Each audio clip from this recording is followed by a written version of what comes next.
5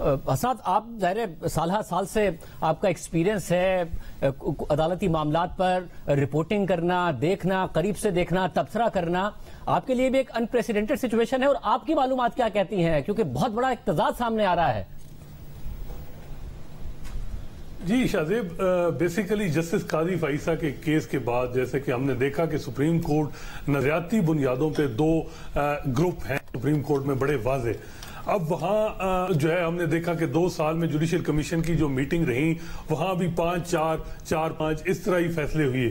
یہ جو اب صورتحال بنی اس میں بھی ایسا ہی صورتحال ہے کہ ڈیوائیڈڈ جوڈیشل کمیشن، اور افسوسناک صورتحال ہے کہ انا کی لڑائی زیادہ لگ رہی ہے. ایون سپیریئر بار کی طرف سے ڈیمانڈ ریکویسٹ تھی کہ اگر آپ اسلام آباد ہائی کورٹ کے چیف جسٹس کو کنسیڈر کریں تو ہم اسلام آباد جو چیف جسٹس کے اور نامنی ہیں ان کے لیے کنسنسس ایوالو کریں گے، لیکن ایک نامنی اسلام آباد ہائی کورٹ کے چیف جسٹس ان کا نام بھی میرا خیال ہے کہ اس کو بھی نہیں دیکھنا، یہ افسوسناک ہے. پھر سندھ ہائی کورٹ کے 3 جو سینئر موسٹ ججز ہیں ان کو جو اگنور کیا گیا، آج بھی جو جوڈیشل کمیشن کے میجارٹی ممبران ہیں ان کی طرف سے یہ تھا کہ جی کیوں اگنور کیا گیا، اس کی وجوہات کیا ہیں کہ سندھ ہائی کورٹ کے جو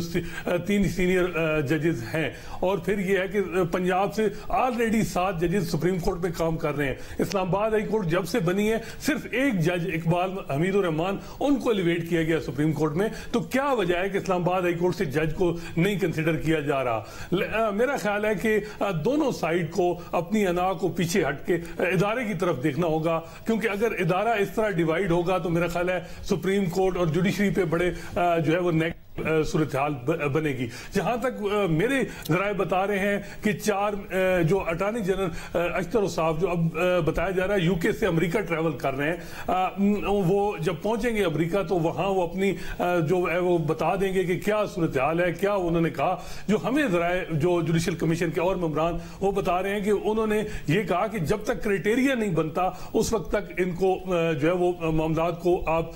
جو ہے وہ نہ کنسیڈر کریں. تو کرائٹیریا کی بات تو سارے ہی کر رہے ہیں کہ کرائٹیریا پہلے بنایا جائے. اصل معاملہ یہ ہے کہ جسٹس سجاد علی شاہ جو 14 جولائی کو جوڈیشل کمیشن کے ممبر بنے وہ 14 اگست کو ریٹائر ہو جائیں گے. اب کیا چیف جسٹس عمر الطیب بندیال ان کے ٹینور میں جو ہے وہ جو اپنی نامینیشن کی دوبارہ جوڈیشل کمیشن کی میٹنگ بلائیں گے، کیونکہ جسٹس سجاد علی شاہ کا ووٹ ان کے حق میں جا رہا ہے. جب جسٹس سجاد علی شاہ ریٹائر ہوں گے تو ان کے بعد جسٹس سید منصور علی شاہ جوڈیشل کمیشن کے ممبر بن جائیں گے. جو ان کے ہم نے ویوز دیکھے ہیں وہ یہ کہتے ہیں کہ پہلے کوئی کرائٹیریا کوئی معیار بنائے، اگر نہیں بنتا تو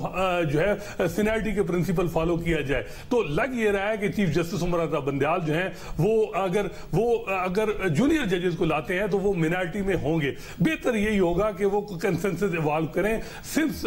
اگر ہم نے دیکھا کہ فروری سے سپریم کورٹ میں ججز کی اپائنٹمنٹ نہیں ہو رہی، ابھی جو ہے 4 اسامیاں خالی ہیں، اگلے مہینے پھر ایک اسامی خالی ہو جائے گی، 5 ججز کی اسامیاں خالی ہیں. بہتر یہی ہے کہ ہر سائیڈ کچھ نہ کچھ تھوڑا سا اپنے 2 قدم پیچھے جو ہے وہ ہٹے. اور بہتر یہ ہے کہ چیف جسٹس عمر الطیب بندیال جو ہیں جن نامنیز اور بھی ہیں ان کو بھی جو ہے وہ شامل کر کے سارے نام جو ہے وہ جوڈیشل کمیشن کے سامنے رکھیں. زیادہ یہ صورتحال لگ رہی ہے کہ انا کی لڑائی جو ہے وہ اب نظر آ رہی ہے اس پورے معاملات میں. یہاں پہ اگر مجھے اجازت ہو. جی ہاں جی، بات انا کی لڑائی کی نہیں ہے، بات ایک بہت آئین اور قانون پر عملداری کی ہے، جہاں پر ججز کا کرائٹیریا طے کیے بغیر اگر آپ ایسی اپوائنٹمنٹ کریں گے کہ جس سے مسلسل یہ ہو کہ جونیئر ججز کو آگے لایا جا رہا ہے اور ہائی کورٹس کے سینئر ججز کو اگنور کیا جا رہا ہے، تو آپ کا پورا جوڈیشل سسٹم جو ہے اس حوالے سے ایک بہت بڑا سوال کھڑا ہو جائے گا. اور یہ ڈیمانڈ، جبکہ چیف جسٹس جو ہیں ججز کرائٹیریا کمیٹی کے چیئرمین تھے اور انہوں نے صرف ایک میٹنگ کی اور اس میٹنگ کو بھی جو ہے اس کے اندر وہ کرائٹیریا طے نہیں کیا جا سکا. پھر اس کے بعد جو بات ہے وہ یہ ہے کہ مسلسل جو چیف جسٹس آف پاکستان کے حوالے سے بات ہو رہی ہے تو اس میں جو مختلف جو رائے آ رہی ہے اس میں بات بڑی واضح طور کے اوپر ہے کہ یہ ساتھ بیٹھنے کی بات نہیں، آئین اور قانون کی عملداری کی ہے. اب ایک جج جو کہ ابھی جس نے 1 مہینے کے بعد ریٹائر ہو جانا ہے، وہ آئندہ کئی سال کے لیے جو 5 سپریم کورٹ آف پاکستان کے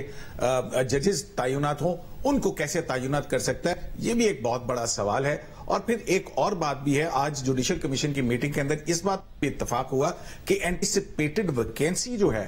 وہ خلاف آئین ہے، اور اب یہ خالی نہیں ہوا، اس پہ کیسے آپ 5واں جج جو ہے مقرر کر سکتے ہیں۔ پھر اسی طرح سے اس وقت لاہور ہائی کورٹ کے اندر لاہور ہائی کورٹ سے سپریم کورٹ آف پاکستان میں 7 جج صاحبان ہیں، وہاں سے ایک اور جج جو ہے وہ اس کو 8ویں جج کے طور پر لا رہے ہیں، جبکہ یہ بھی جوڈیشل روایات کے خلاف ہے۔ اور اسلام آباد ہائی کورٹ کے چیف جسٹس کی تقرری کے حوالے سے کمیشن کے اندر آج یہ بھی بہت بڑا مطالبہ آیا ہے کہ ان کو کیوں مسلسل اگنور کیا جا رہا ہے۔ تو یہ بات یہ ہے کہ یہاں پہ آپ دیکھیں کہ 2019 سے فل کورٹ میٹنگ نہیں ہو پائی ہے، تو آپ اس بات سے دیکھ سکتے ہیں کہ کتنا ہاؤس ڈیوائیڈڈ ہے۔ اور یہ مسئلہ تو پھر حضرت کس کی بڑی ذمہ داری ہے یہ؟ کیونکہ فائز عیسیٰ صاحب نے پہلے بھی خط لکھا تھا کہ بہتر ہوتا کہ اجلاس نہ ہوتا، پہلے ہی مؤخر کر دیا جاتا، کنسنسس ڈیولپ ہوتا۔ آپ اس سچویشن کو کیسے دیکھ رہے ہیں؟ میرا خیال ہے ذمہ داری تو چیف جسٹس آف پاکستان پہ ہے، عمر عطا بندیال، ان کو چاہیے کہ سب ججز کو ساتھ لے کے چلیں۔ ایسی صورتحال جو اب پرسپشن بن رہی ہے کہ 22 میں ہائی پروفائل کیسز ہوں، سینسٹیو کیسز ہوں، تو صرف 2-3 ججز ہی ان کو ہی یا وہ کیسز ریفر کر رہے ہیں یا اپنے ساتھ بٹھا لیتے ہیں۔ سینئر پونی جج ہیں جسٹس قاضی فائیسا، ان کو اگر آپ 2-3 مرلے کے کیسز دیں گے اور پھر ان کو ہائی پروفائل کیسز میں کانسٹیٹیوشنل میٹر میں نہیں بٹھائیں گے، سوالات اٹھیں گے۔ دوسری طرف حکومت پہ بھی دباؤ تھا، بار کی طرف سے ان کو جو ہے بار کے ہمارے ممبران وہ بتاتے تھے کہ حکومت کو دباؤ تھا کہ جی سپورٹ کریں چیف جسٹس کے نامنیز کو، لیکن انہوں نے جو صورتحال بنی آپ کو پتا ہے 63A کی کیس کے حوالے سے، تو انہوں نے جو ہے وہ انڈرسٹینڈنگ جو بن بھی رہی تھی چیف جسٹس کے ساتھ وہ نہیں ہو سکی۔ تو میرا خیال ہے کہ چیف جسٹس عمر عطا بندیال انہی پہ ذمہ داری ہے، انہوں نے دیکھنا ہے کہ کیا لیگیسی وہ اب قائم کریں گے، کیا وہ اپنے آپ کو چیف جسٹس جو ثاقب نثار ہیں ان کی لائن میں کھڑا کریں گے، یا جسٹس جو ناصر ملک ہیں ان کی لائن میں کھڑیں گے، جو نان کنٹروورشل، جن کی ابھی بھی رسپیکٹ ہے۔ ابھی بھی چیف جسٹس عمر عطا بندیال صاحب کے پاس 1 سال ہے، وہ ان کو چاہیے کہ یہ جو فیوریٹزم نیپوٹزم کا الزام ان پہ لگ رہا ہے، جو کہ جی ہائی پروفائل کیسز بھی اور جو اپوائنٹمنٹ میں بھی جو ان پہ ہو رہا ہے، ان چیزوں کو میرا خیال ہے کہ ختم کر کے جو ہے وہ جو دوسرے جو ججز جن کے ساتھ جو ہے وہ ایک ڈائلاگ کریں، اور سپریم کورٹ میں جو چیف جسٹس کے اختیارات کی بات ہو رہی ہے، بہتر یہ ہے کہ فل کورٹ میٹنگ بلا کے وہاں ڈسکس ہو کہ جی بینچ کی جی کمپوزیشن کے حوالے سے کوئی رولز بنے، کیس کی فکسیشن کیا ہو، جو سو موٹو کا اختیار ہے وہ کیا ہو۔ کیونکہ ریسنٹ پاس میں ہم نے دیکھا کہ چیف جسٹس عمر عطا بندیال اور جسٹس منیب اختر نے کچھ ایسے فیصلے کیے کہ چیف جسٹس کو مطلق العنان بنا دیا اور کہا کہ جی چیف جسٹس ہی ماسٹر آف روسٹر ہے، وہی سب کچھ کیسز جو ہے وہ بینچ بنا سکتا ہے،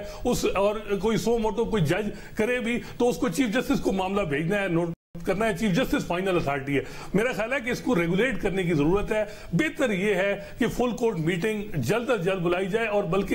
متواتر ہوں۔ اب یہ بڑی افسوسناک صورتحال ہے، ایک طرف آپ کہتے ہیں کہ وزیر اعظم کے کوئی ثوابدیدی اختیار نہیں ہے، کیبنٹ جو ہے وہ فیصلہ کرے گی، وہ فیڈرل گورنمنٹ کا ڈیسیژن ہوگا۔ دوسری طرف آپ چیف جسٹس جو ہے، میں نے جو 12-13 سال میں دیکھا، وہاں سپریم کورٹ میں جو سارا اختیار ہے وہ سارا چیف جسٹس آف پاکستان کے پاس ہے۔ جو دوسرے ججز ہیں وہ سارے اگر چیف جسٹس ان کو معاملہ کیسز ریفر ہی نہ کریں تو وہ کچھ بھی نہیں کر سکتے۔ تو یہ میرا خیال ہے کہ یہ چیزیں بہتر کرنے کی ضرورت ہے، اور یہ اس کا حل یہی ہے کہ فل کورٹ میٹنگ جلد از جلد بلائی جائے۔ بہت شکریہ، سینئر رپورٹرز کی گفتگو آپ نے سنی ہے۔